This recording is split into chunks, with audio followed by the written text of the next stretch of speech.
Habari, mimi ni Khamis Salim, ni mwalimu wa lugha ya Kituruki ndani ya Mapindi App, na tukiwa na somo letu la 15 la mwisho ndani ya chapter au unit 2, unit number 2.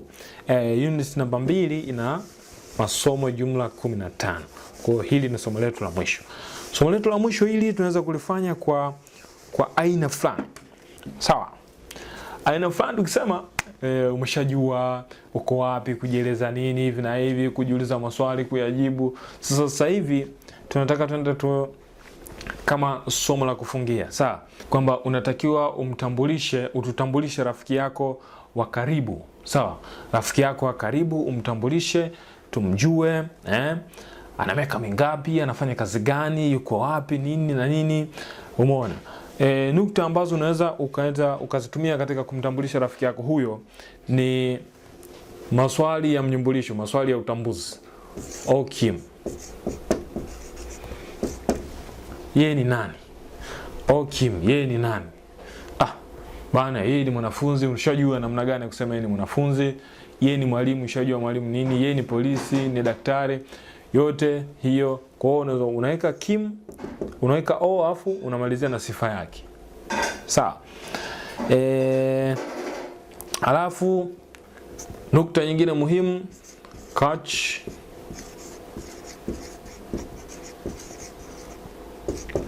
yaşında, ana umri wa miaka mingapi? Sawa. Kwa hiyo utasema ana miaka fulani yaşında. Kwa 27 kwa mfano, alafu yaşında. Sawa. Kitu kingine ni ne iş yapıyor? Ne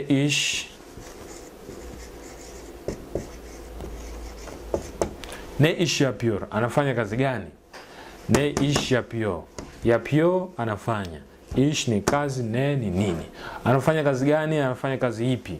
So haya ni maswali au nukta zinazoweza kukusaidia ukizijibu kutuelezea rafiki yako ni nani, alivyo. Rafiki yako wa karibu inabidi uwe unamjua sana.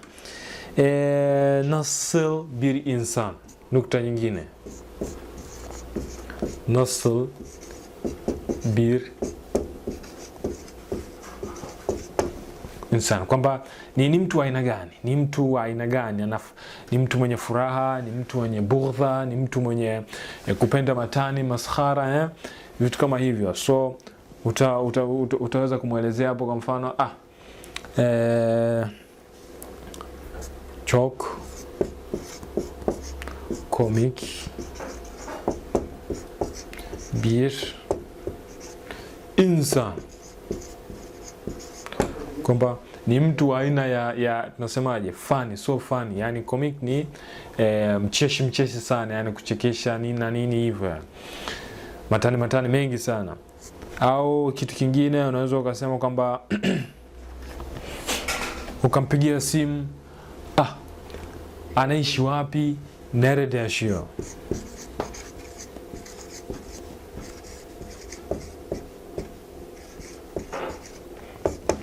Nerede yaşıyor? Anaishi wapi? Nerede ni wapi, yaşıyor ni kuishi au kukaa. Kwa hiyo anaishi wapi?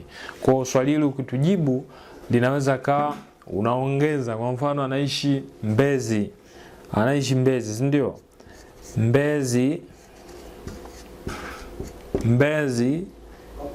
de yaşıyor. Mbezi de yaşıyor, anaishi Mbezi. So hapa ndio utakapoona ni usahihi au namna gani ya kuweza kulijibu swali. Sawa. Kwa hiyo nakutaka na wewe ututambulishe rafiki yako wa karibu. Ukishamtambulisha, alafu na yeye aweze kukutambulisha kwa wengine, na ikawa ni vizuri zaidi mkawa mnazungumza nyote Kituruki na mnafanya mazoezi kama mimi, tutakavyoweza kujenga hii tunasemaje, kujenga huu ukumbi au ili jukwaa, kulifanya liwe kubwa na pana zaidi, lakini pia wanafunzi wetu wawe karibu, waweze kufanya mazoezi na walimu wao, au hata wanafunzi wenyewe baina yao kuna masuala ya Zoom meeting na vitu vingine kama hivyo, hata baadaye ana kwa ana. So hizo ni nukta ambazo unaweza kuzitumia kwa ajili ya kumtambulisha rafiki yako au ndugu yako au mwalimu wako na vitu kama hivyo. Nadhani mpaka hapa itakuwa unit ya pili imemalizika, na ukimaliza unit ya pili basi jiandae kwa unit namba 3 ambayo itakuwa na classes za kutosha tu, na itaeleza vitu vyote, na tutachanganua hapa pamoja kanuni, mifano, namna utengenezaji wa sentensi mpaka mwisho. Yani tutafahamishana hapa mwanzo mwisho na tutaelewana kabisa. Sawa? Mpaka sasa huu ni mwaka mpya, si ndio? Mwaka 2021. Niandike sentence moja ambayo itakuwa inakutakieni heri na mwaka mpya.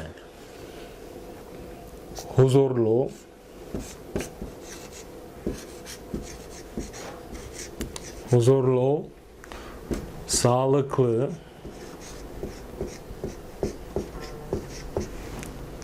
mutlu günler dilerim.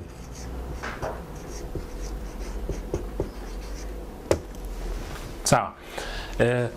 Huzurlu, sağlıklı, mutlu günler dilerim.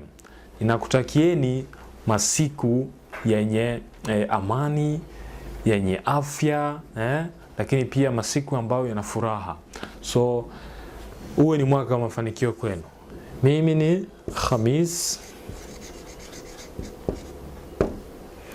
Khamis Idi Salim,